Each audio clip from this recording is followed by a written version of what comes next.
Let me start off first off by saying, thank you for letting me be here today. I appreciate it. Always get a chance to talk to anybody in the trades. Love the trades. Trades have been my whole life. I am a plumber by trade.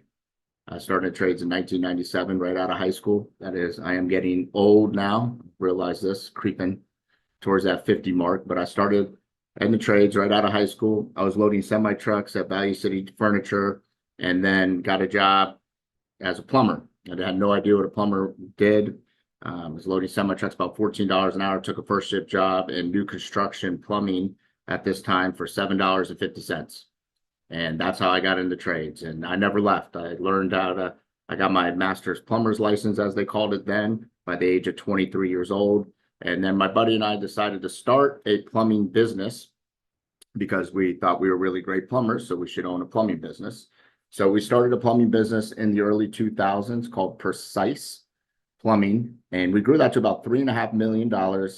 And then the housing crash happened, and we lost everything. We lost our accounts. We lost the Syntex Homes. I don't know if some of you guys might know who Syntex Homes was back in the day. Dominion Homes, a lot of big national builders, and they just started shutting off building, weren't growing, weren't doing anything. So we started losing those accounts. I lost jobs.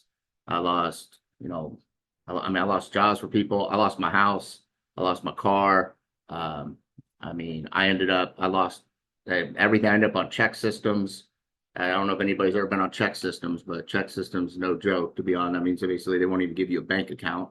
Owed about $35,000 to the IRS at the end there. Ended up back at my mom's house at 28 years old as a single dad with a 3-year-old son, sleeping on my mom's couch, broke with nowhere to go. And just one night I was sitting there and I held my son up on the couch and I said, he's in his these little Spider-Man pajamas. I'll never forget it. And he's sleeping there because my mom had a 2-bedroom apartment. One was a room that she had for her own like office area in her bedroom. And I was sleeping on the couch, and that's where he would sleep with me on the weekends while I was trying to figure out my life. And I held him up and I just said, I promise you this won't be your life, man. I'm gonna figure it out.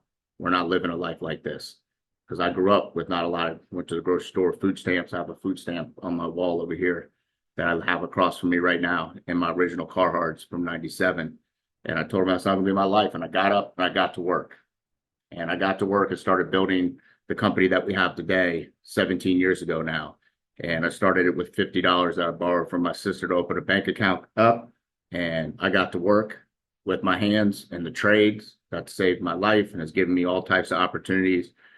And for the last 17 years, I've been on a mission to build a $100 million business since that moment on the couch in front of my son, on pace to do that by next year. It's been a hell of a journey. A lot of other things have happened in there, but it really all came down to having the will to do it. And without a trade that you could take anywhere in this country and work, I wouldn't have had that opportunity. And these trades have been so important to me. And that's why I try to find opportunities to give back to tradespeople and grow the trade and grow that. It's important of what we do and respect what we do. And I can tell you, when I first was a plumber in the early 2000s, in 1997 to probably early 2000s, at times I was embarrassed to tell people I was a plumber. I didn't really understand, the value of what it was. I thought people would look down on me. And now I couldn't be more proud in life as I grew and did the stuff to be able to say I'm a plumber. Or now I have an HVAC in the HVAC business, electrical, whatever it is. I mean, we should be so proud of what we do in the trades every single day. And it took me a long time to be able to overcome that own personal hurdle, to tell people that. I felt at times a little ashamed for it for whatever reason. I don't know why. It just maybe society did that. And I'm not saying other people do, but I went through that. And through that journey, I've had to overcome a lot of challenges to grow this. But I guess that's the quick of the backstory of just understanding that I am a tradesperson. I've been through a lot of challenges, overcoming those, and then learning through the way. And then joined Nexstar Networks and other networks, and we were able to build a network of great people in this industry to learn a lot from.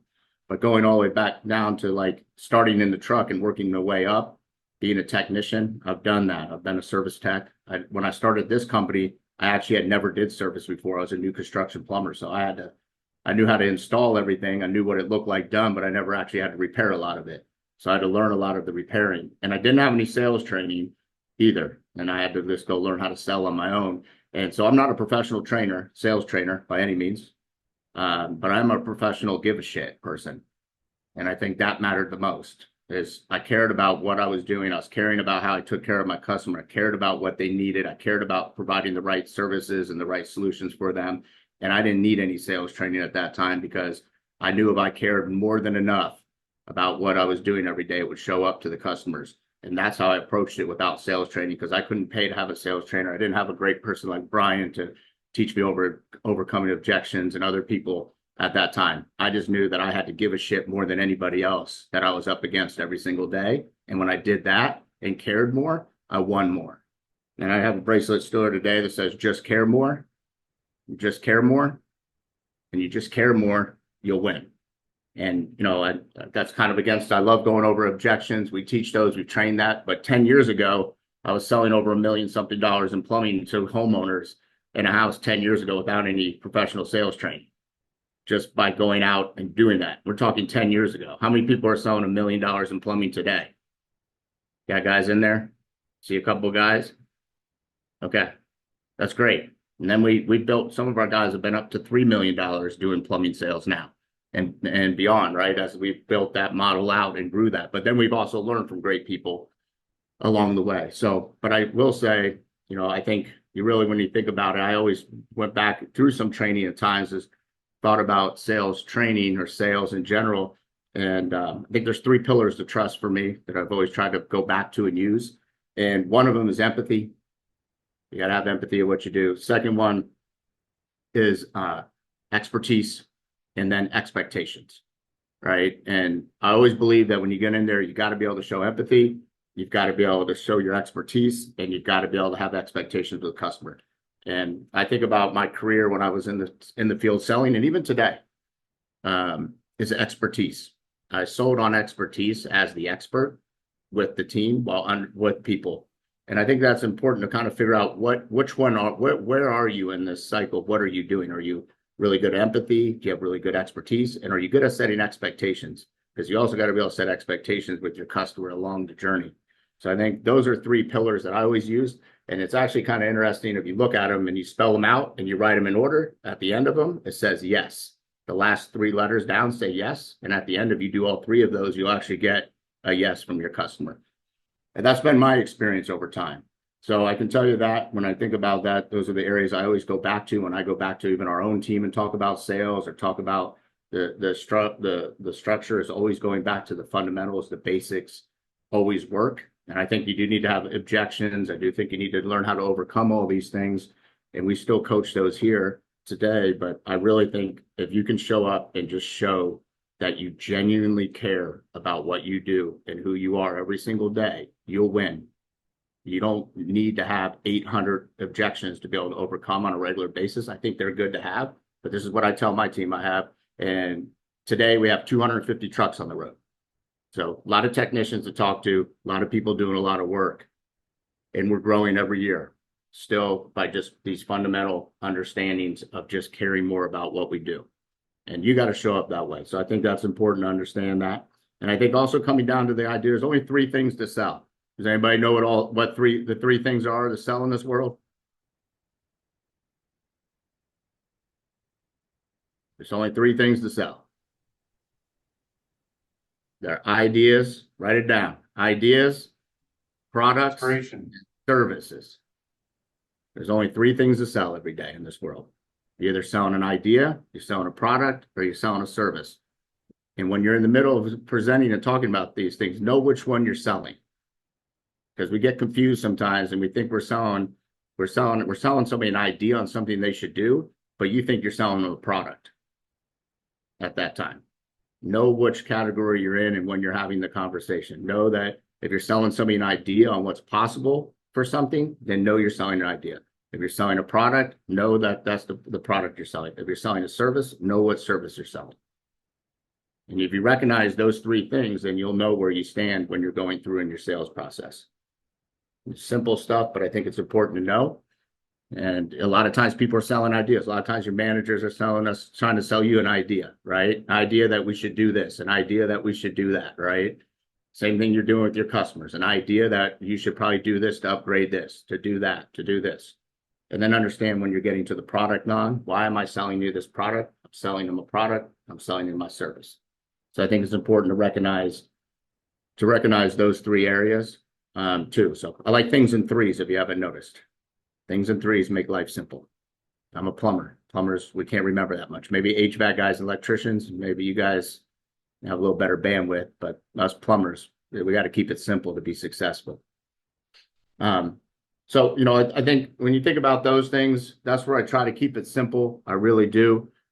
We can get into I'll talk about some more things too. I do think that you do have to always try to overcome stuff. And I will get into 5 things too, I think are important. So I'll move it from a 3 to a 5. I won't go more than 5 because that gets complicated. I think as you're doing anything you're doing, as you're learning, there's a learning cycle too. And I think everybody has to be okay through a learning cycle. And there's 5 steps to a learning cycle that I like to always go back and evaluate when you're doing stuff. So today, let's use an example. Brian just went through and talked to you guys about overcoming objections with nosy, I think you called it nosy neighbor. Is that what you called it? Nosy neighbor. All right. And you're gonna have to make a decision if you're gonna be willing to try that or use that objection today. Is that correct? You guys are gonna have to make a decision if you're gonna try to use this in your learning cycle. You learn something maybe new, maybe some of you did know it already, but you're gonna have to make a decision. And there's a learning cycle. And learning cycle 1 is you got to be willing to test it. You got to test it. Then you got to be willing to fail. Then you got to be willing to learn again from your failure. Then you got to be willing to think about how I can improve on how I did it. And then the most important thing is you have to be okay to re-enter. See, what happens is most people don't want to re-enter after they get blown up on something. They're fearful to re-enter the learning cycle. So what they'll do is they'll decide not to use that anymore because it didn't go the way they thought it would. And they don't step back and go, okay, I tested it. I failed at it. Doesn't mean it doesn't work. Then I'm willing to evaluate that by learning how to do it better again. Then I'm willing to figure out, coach myself and talk to people how I can improve it. And then I'm willing to re-enter. Re-enter means do it again. And do it again and do it again. See, if I would have just gave up along this journey 17 years ago and re-enter the market after a bankruptcy and learn from a bankruptcy, learn from it and decide to become the best plumber I could be, the best business person I could be, best person to invest in myself, all these things, I'd be still sitting around not moving forward at all. So you have to be willing to re-enter. And that's where I think a lot of people get caught up in all training and all things they do is they give it one shot and then they give up, or they do it again and they give up and then they don't re-enter. And now you've just lost all your opportunity moving forward. And the only person to blame is you. You have to be willing to re-enter every day. Get up, go again, re-enter. So anything you learn, it's not going to always work the first time. Of course not. Maybe you'll get lucky and it'll go a first time and then it won't. But you have to always be willing to re-enter. And I think that is just going to be very important to everybody's success in life. And these aren't new things that you're hearing from me today. All of you guys have heard all these things. It's just good to hear it from other people along this journey that have all been sitting in the same seat you have at times, right? And today I'm re-entering all the time. We're learning and failing all the time, still today. And you have to be very open-minded to that, especially in your sales process or communicating with customers and learning how to overcome things. So again, I think that's a confidence thing. You have to be willing and be confident enough to re-enter to anything at any time. So those are a couple of things that would be really important to talk about as I talk about 3 pillars of trust, the 3 E's, I call them. 3 things you can sell. There's only 3 things to sell in this world. Know which ones you're selling and why you're selling them. And then make sure that you really understand the cycle of learning, the 5 steps, the cycle of learning, and then evaluate where you are in your cycle today and any of your sales training. I'm not going to sit here and try to give you some sales training process. We have our own sales system and other stuff, but that'll interfere with conversations that, you guys train on and do. But I think being able to step back and say, where am I? Am I in the testing phase? Am I in the failing phase? Am I in the learning phase? Am I in the improvement phase? Or am I in the re-entering phase? And you need to know which phase you're in your own learning cycle right now on everything you're doing. So I think that's very important. So Brian, I can get into some more. Where would you like me to talk about some more here? Trying to keep it somewhat towards the sales directional and a couple of things that I think people can reflect on. So you've had some of the highest performing probably when they were doing the numbers they did, like when you were doing the numbers you did. Like there weren't plumbers doing $1 million 10 years ago. That's like unheard of. So you've trained and had and been one of the top producing techs in the plumbing field nationally. Are there specific, and I'm sure you were part of the hiring and training process and firing processes of a lot of guys over the years. Yeah. What are specific, and I don't mean kind of things you're born with, right? But things that you've seen people that kind of went from zero to hero. What are some things that you would say they developed to get to that level that they didn't walk in with? Like there's a certain charisma you're born with, but in terms of just guy off the street without any real skills or talents, what are some of the major things you've seen that person develop to get to that level? Great question. All right. I think this is how I look at it. I'll answer it this way. And I've talked to a couple of people, even our own salespeople about it a few times, is it's not really that complicated. It's the people that live and think about it all the time. They're not that great at what they do, but they think about it all the time. They talk about it all the time. They talk to their friends about it all the time. They talk to their co-workers all the time. One of the greatest things that we did do when we were coming up is between me and about 4 or 5 of my guys that were coming up with me, we would call each other either after every call or at the end of every day and talk about everything that happened that day through sales every day. We loved the conversation. We loved the challenges. We loved talking about it. We loved cheering each other on. We loved just talking about the things that went right, the things that went wrong all day, every day. And I'll tell you that momentum and the people that engaged in that, we had some guys that would engage in it more as we grew. Some guys wouldn't engage in it, but the people that engaged in it that weren't even that great, but they engaged in that conversation daily with their peers and had made some friends in the like across the industry or in your own place. That was the people that I believe excelled the most. It wasn't because they were naturally talented, it's that they wanted it that much that they were willing to talk to anybody that would listen to them about sales. And I'm telling you that's where I've seen the guys that we've had on our team go from a couple $100,000 service techs to 600 to 1 million to guys. I got guys today, guy pacing 7 million, guy pacing around, and that's some HVAC stuff too now, right? So we got HVAC 7, we've got 6, 5, some 4s, 3s, and all throughout all the trades now. So but they talk about it. And I'll say that the brag is because they actually all get together and talk about it. So to answer your question, it's peer-to-peer collaboration is the key to me. You can go get all the training you want, but if you don't have peer-to-peer collaboration, I don't know how you get ahead. You can go to, I've been through multiple different trainings and sales over time that have helped me get the skills, but I can tell you the best that we've seen develop and the people that I've seen develop in our organization are people that want to collaborate with their peers and call each other. So I don't know how many of you guys do that there, what your guys' policies are, but I'm telling you, you better find a buddy or find your top sales guy in your organization and make him your best friend if you want to succeed. There's no other way around it. So whoever is the top sales guy is sitting in the room with you or in your organization, I tell you what, he'd be my best fucking friend by tomorrow. Just like I've done in this industry to go meet people. I've got a chance to meet some of the guys that have built some of the greatest businesses in this country in home service. And it wasn't by accident. It was intentional. I went and found them. I spent time looking for them.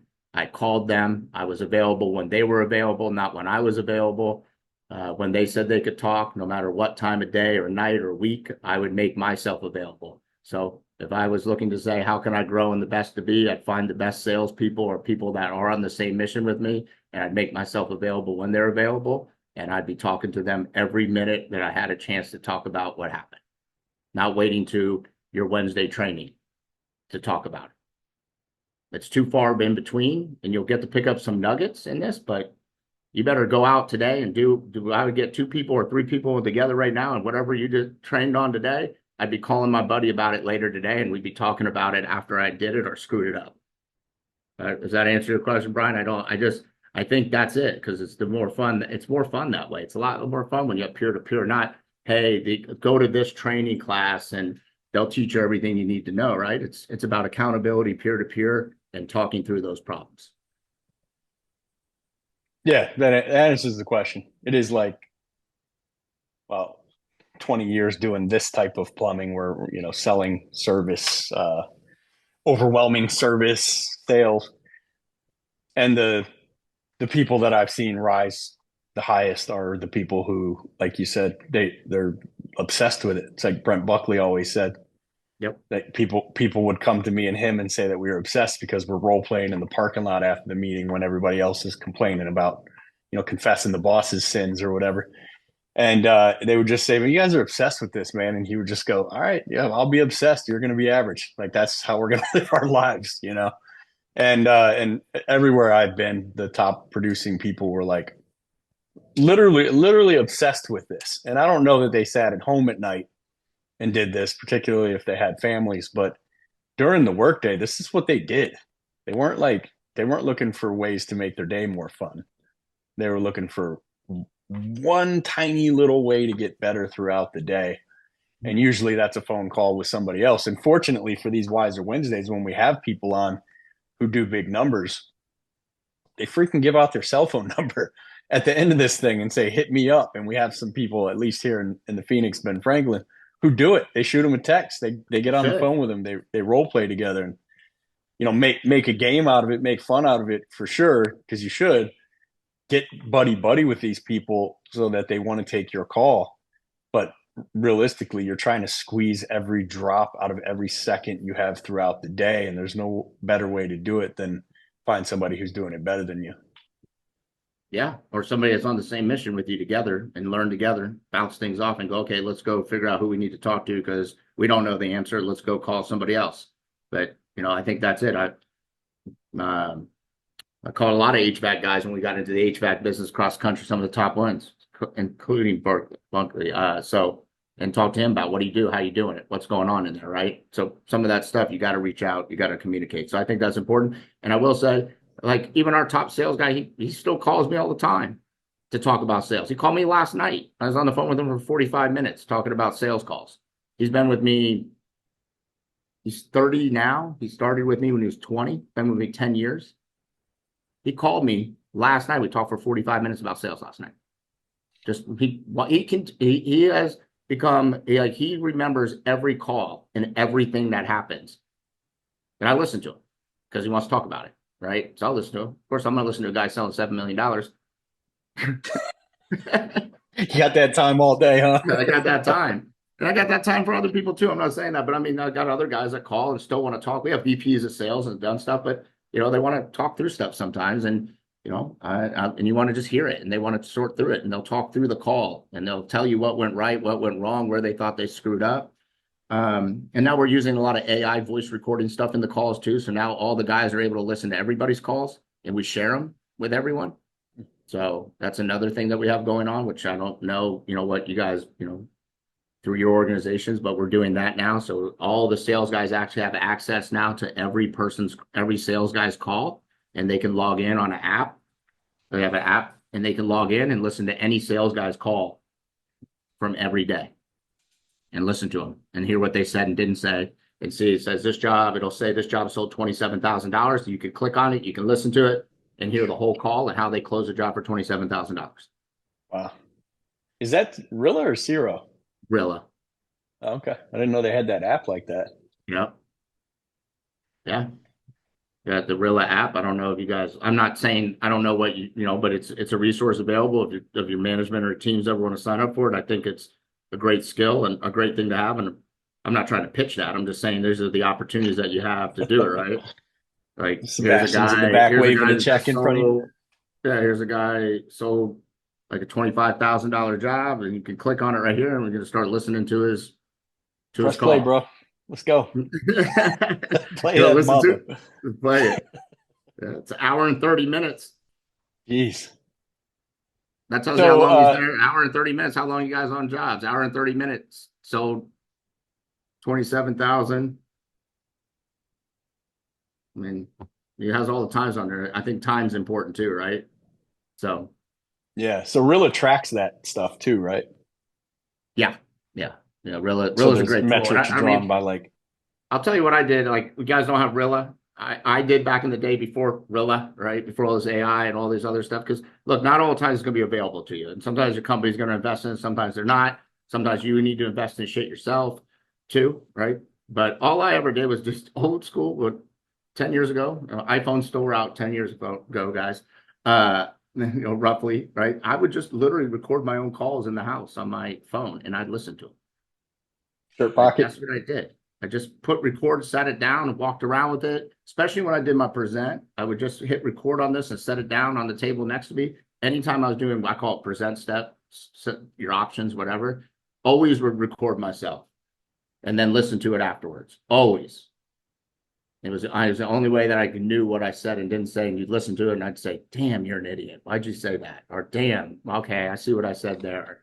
I forgot that. Like, damn it. Sounds like having a podcast, buddy. Yeah. You're like, damn it. But you have to be able to be self-critical.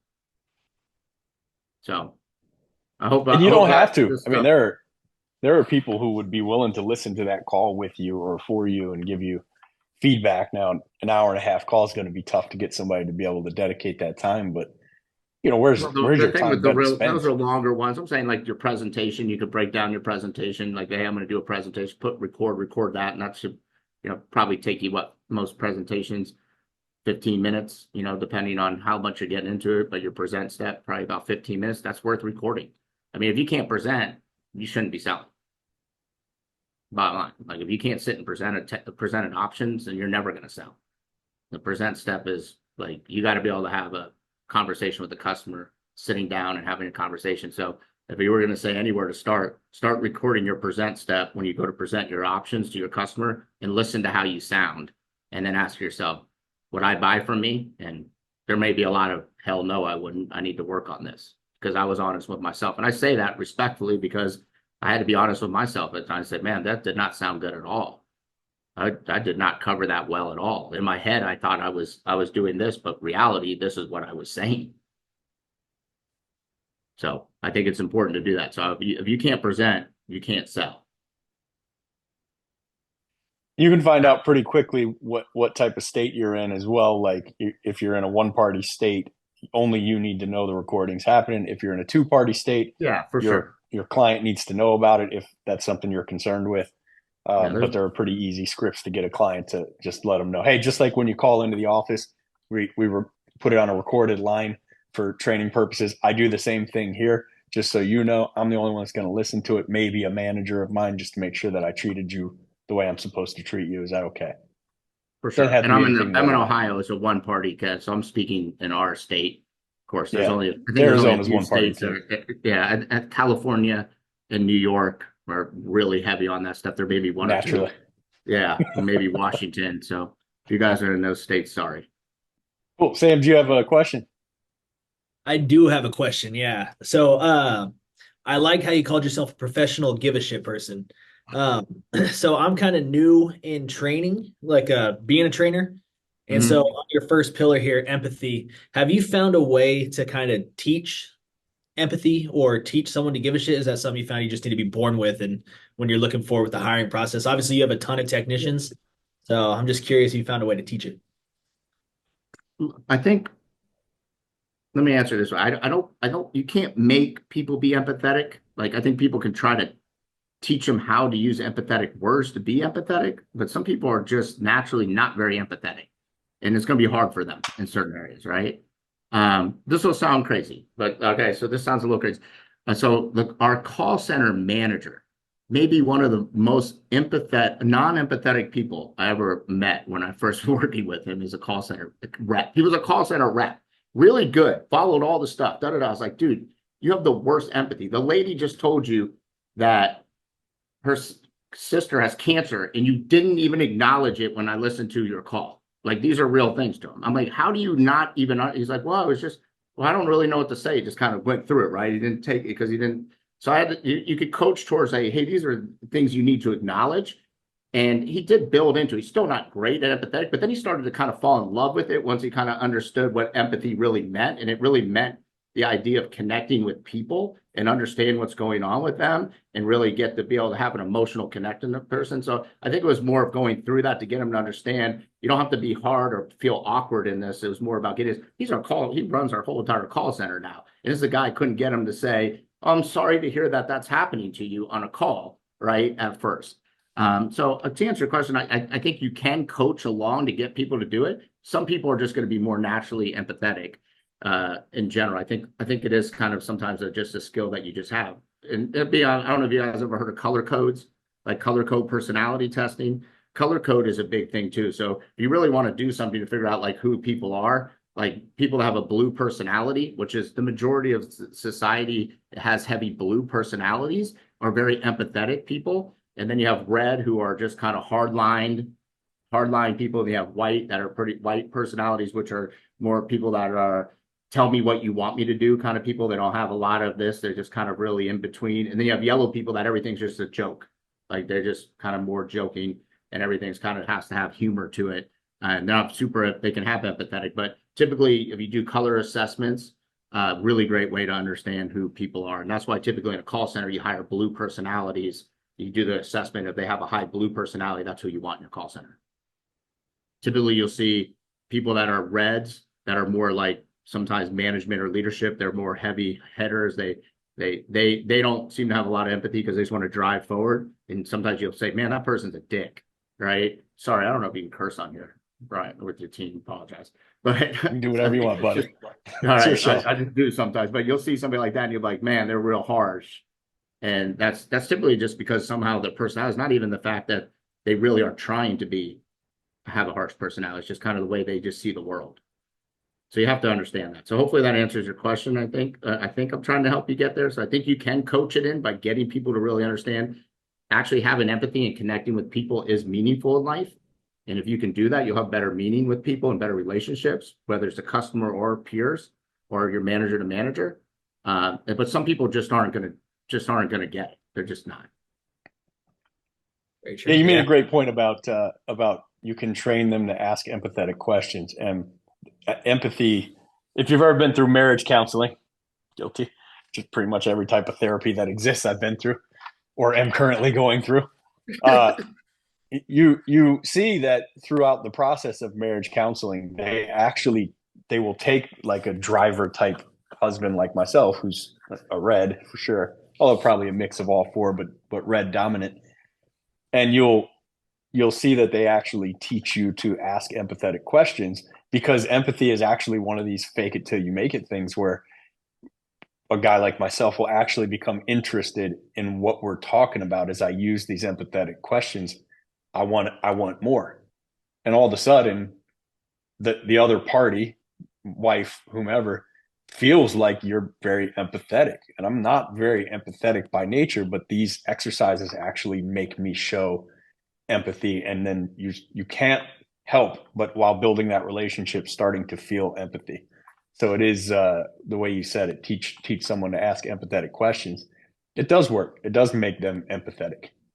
Yeah. And I think you see that when I say that in the first pillar, coming to a house, a lot of times technicians or people in service in general, we kind of skip past the actual customer in themselves and we go right to the problem.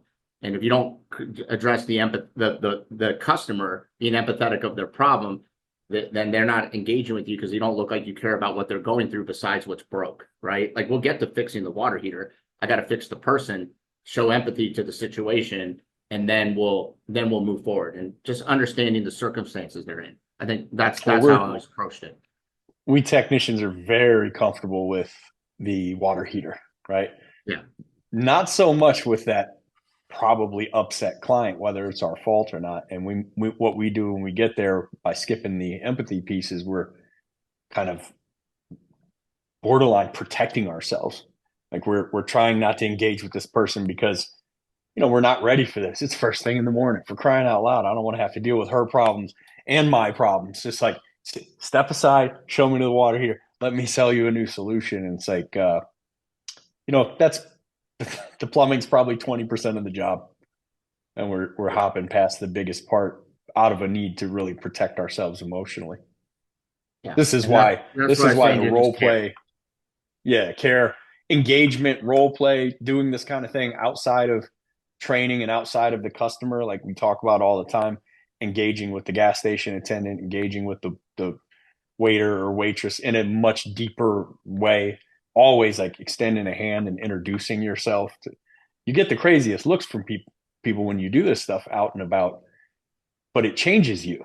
It has an effect. And then when you have to do this stuff in somebody's basement or garage, you don't even realize how natural the part that's tough now just flows 90 days from now when you've been doing it outside of that situation for so long.